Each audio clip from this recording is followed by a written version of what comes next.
Here is the oldest go-kart that I got in my lot. Well, the one that I've had the longest. And it's fairly simple. I like that part. It's got an old style, what they call an L-shaped motor in there, which is a side valve. Old Briggs & Stratton. This is the thing that I've taught all the kids with to ride go-karts and have fun with. And this has been durable, been great, but I've taken a lot of care with it. You notice it's down to the roll bar system. The front roll cage, the roll cage come to the front, and typical for these, I'll show you, the vibration shakes the roll cage off. It shakes it to where it breaks right there. And you can see I've added plates and other crap like that, trying to keep it together, and it just won't work. So I ended up just cutting it, right up there where it intersected with the roll bar. I cut it off, and it's just got the roll bar look to it. Right now it works good, so I'm really not worried about it. The steering wheel is braced well. It uses rods instead of cables, which I like, to run both the throttle and the brake. There's a kill switch that I use right there. The seats, of course, on all these things fall apart easy. I'll give you a quick overview of this seat. It's just two pieces of board that basically the boards come off an old skid that's used to ship things. It doesn't have to be good wood, and all I do is I cut the foam out to the right size, and I wrap it with a vinyl grade of or a marine grade of vinyl, and then I paint it with Rust-Oleum. The Rust-Oleum paint is what's making these things live.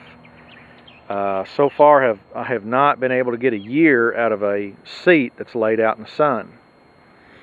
This one is going on a year, and you can see it looks good, it feels good. The Rust-Oleum doesn't rub off, doesn't flake, it's flexible, and it works real good as far as seat equipment. Let me go back here and we'll go over some of the things. This is a single pull wheel. It doesn't have a live axle, single pull. Like I said, it's an L-shaped motor. I go through filters quite a bit on this thing. I've gone through 4 clutches or so. The cover makes it hard to get to keep them oiled, and oiling would probably keep it together a little bit better. I need to slime the tires on this to help it out. You can see I put some heat wrap around the muffler.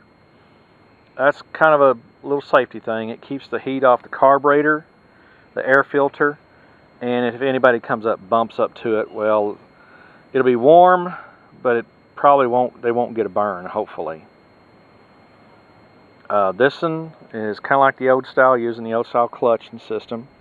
It's been real durable. I've had a problem of these style of motors use a little diaphragm in there to run the internal fuel pumps inside the carburetor, and for some odd reason it kept popping them. Once they get a tiny hole in them, they're no good. And so I took it apart and tried to file all the edges down with some sandpaper. So hopefully that's doing the trick right there.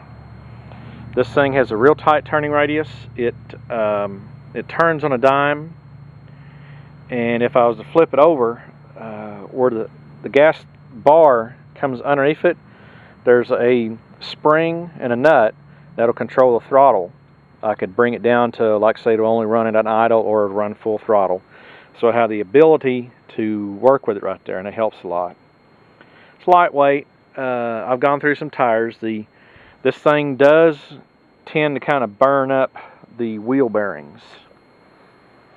Usually once a year you need to check the wheel bearings, kind of rotate it down. If you rotate them around, if you hear any kind of crunching or any funny noises, replace them. They're easy to replace. And I'd advise going with an industrial one. The factory style didn't seem to last worth a crap.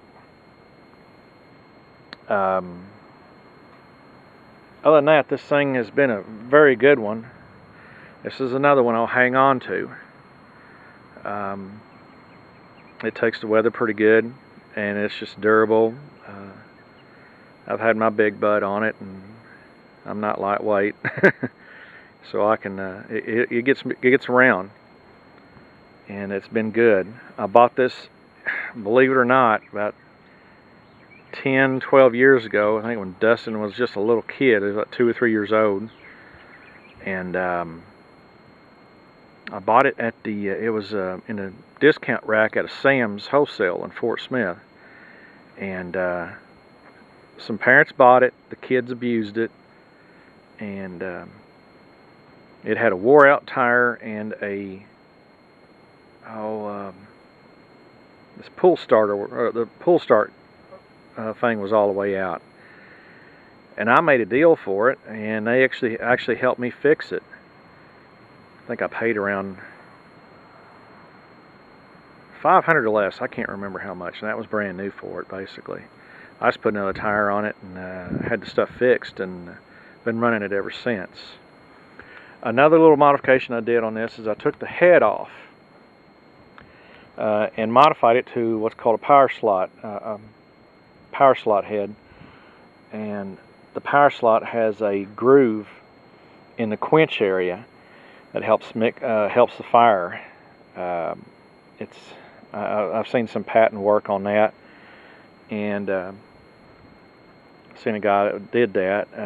Seen some people do it, and it runs okay for an L slot motor, but it's been real durable. I wish I could find a K&N air filter that would fit up there, and I'd have to quit replacing filters. But I've only replaced about one spark plug in it, and it runs good.